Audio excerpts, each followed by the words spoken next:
Dear student, voltage divider formula एक ऐसा simple method है जिससे हम सीरीज सर्किट में जो वोल्टेज डिवाइड होता है उसको डायरेक्टली लिख सकते हैं। जैसे यहाँ पे एक सीरीज सर्किट दे रखा है जिसमें 3 रेजिस्टर्स है, इनके अक्रॉस जो वोल्टेज डिवाइड हो रहा है वो V1, V2, V3 है, टोटल वोल्टेज V है, तो ये तीनों में डिवाइड हो गया। अब हमको ये V1, V2, V3 लिखना है, तो ये फॉर्मूला यूज करके डायरेक्टली लिख सकते हैं।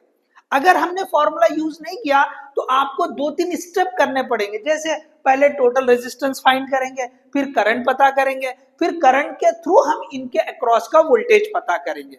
अब यहाँ पे देखिए वोल्टेज डिवाइडर फार्मूला किस तरह लिखा जा सकता है।